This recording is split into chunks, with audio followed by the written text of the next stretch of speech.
Hola, bienvenidos a Un Sentido y bueno, aquí lo que intentamos es poder ver de manera general, de manera breve, los temas de los catecúmenos para poder hacer profesión de fe, bautismo o bien reforzar o conocer los principios básicos de la vida cristiana.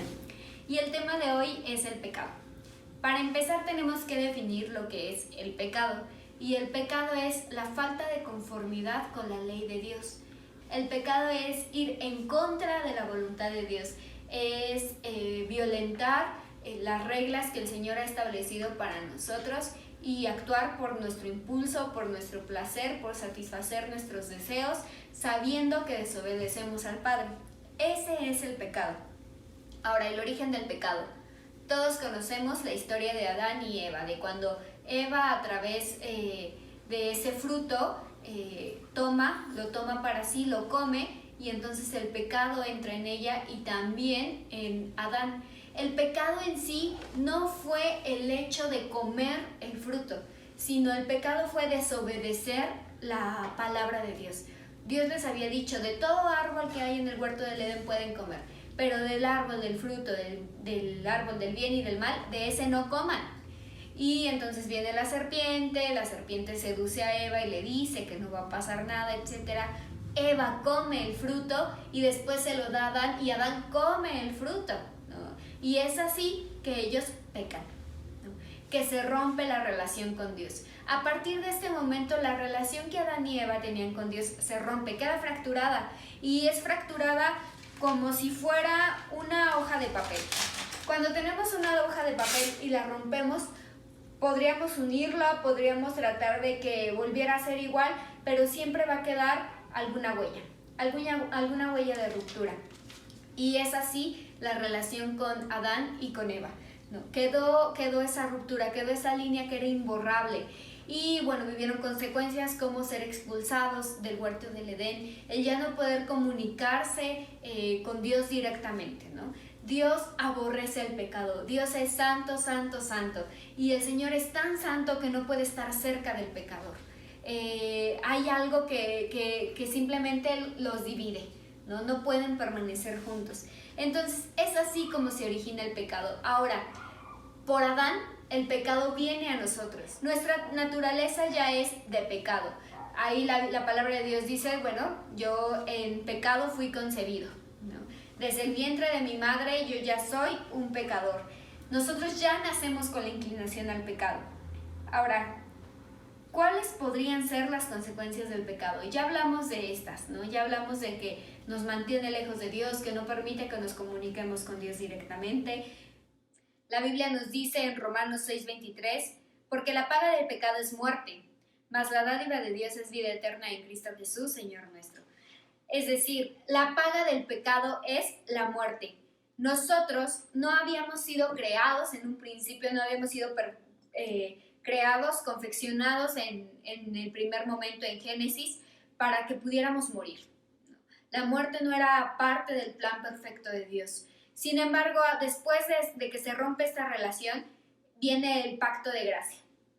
Y en el pacto de gracia el Señor establece que va a venir el Mesías, que un día va a venir el Mesías, porque a partir de ese momento entonces nosotros morimos por gracia de Dios para que no sigamos pecando. Y entonces el Señor anuncia al Mesías y va a venir aquel que pueda restaurar la relación.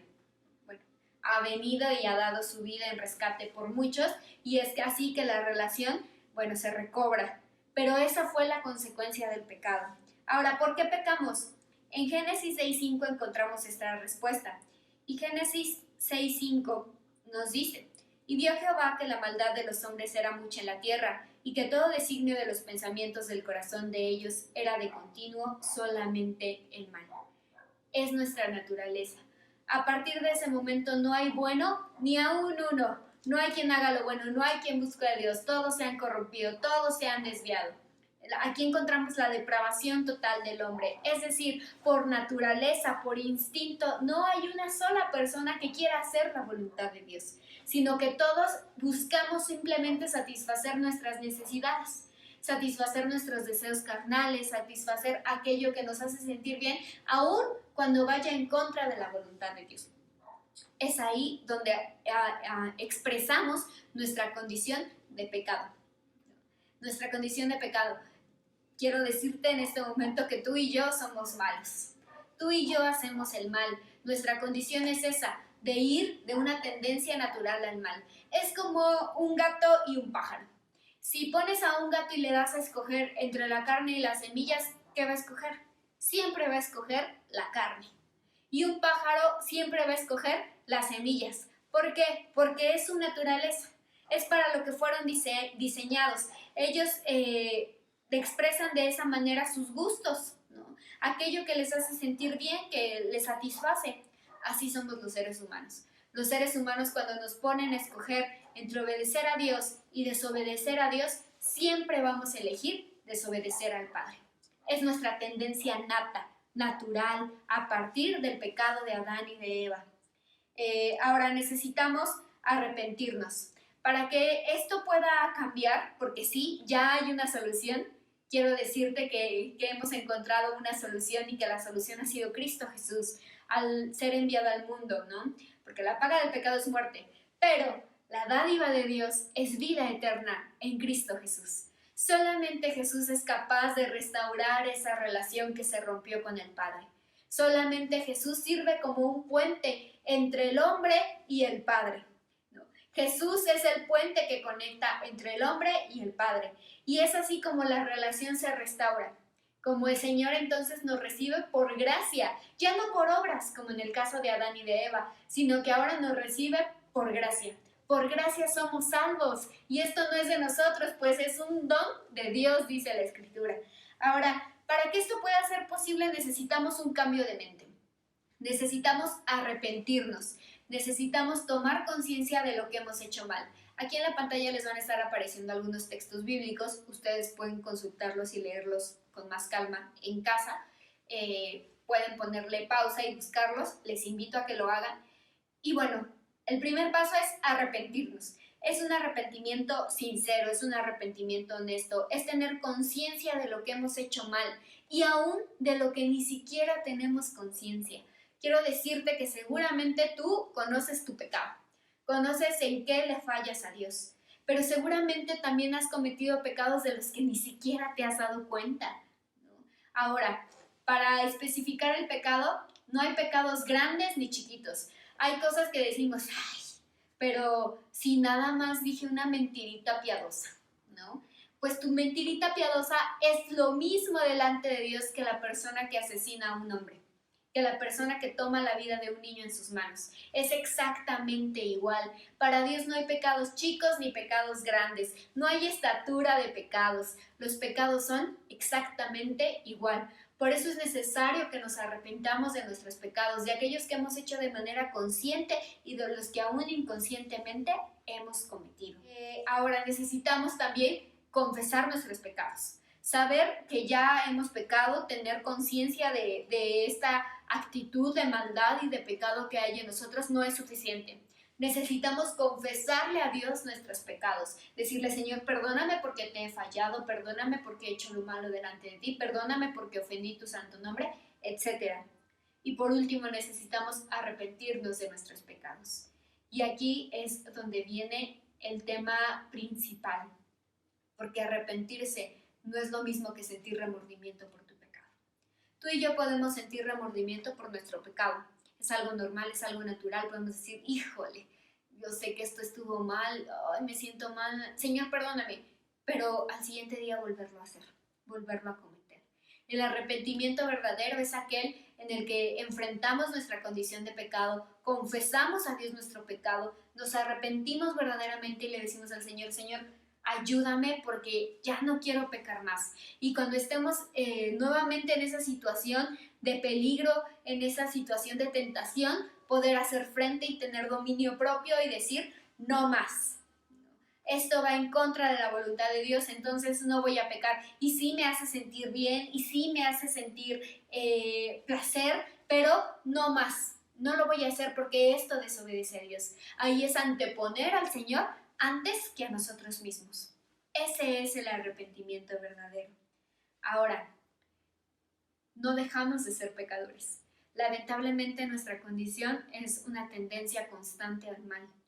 Pero el Señor, su gracia es suficiente. Su gracia es aún mayor que nuestro pecado. Y es por eso que podemos venir al Padre y confesar, y el Señor nos perdonará a través de la sangre de Cristo. Ya no hay más esta condición de pecado para aquellos que hemos creído en Jesús. Sí, somos pecadores, pero somos pecadores restaurados. Somos pecadores en recuperación, porque hemos sido perdonados y transformados a través de la sangre preciosa del unigénito Hijo de Dios. No hay más. La gracia de Dios es suficiente. Por último, quiero leerte allá en Primera de Pedro 2:24, dice: quien llevó él mismo nuestros pecados en su cuerpo sobre el madero, para que nosotros, estando muertos a los pecados, vivamos la justicia, y por cuya herida fuisteis sanados. Gracias a Dios porque Él entregó su vida en la cruz por nosotros. Él nos ama de tal manera que dio todo por amor a nosotros, por amor a unos viles pecadores que no merecíamos nada. Y Él dio lo más precioso y lo más valioso que puede haber en este mundo. Y estamos agradecidos con el Señor por eso, porque el Señor nos ha restaurado. Y es así que el Señor carga nuestros pecados, que nos libera de nuestros pecados y que ahora podemos vivir transformados por medio de la sangre de Cristo. Trata de vivir una vida transformada, una vida en la que el solo mirarte, el solo escucharte hablar, el conocerte, podamos ver a Cristo reflejado en ti, en tu vida. Que lo que hay aquí refleje a Cristo Jesús, no crucificado, sino a Cristo Jesús dadivoso, gracia, que nos invade de su gracia, que nos invade de su amor y que ha resucitado y que es poderoso y que vive y vive también en nosotros. Esa es la actitud del cristiano ante el pecado, una actitud de rechazo, pero una actitud de gratitud porque hemos sido transformados por medio de Jesús. Que el Señor te bendiga.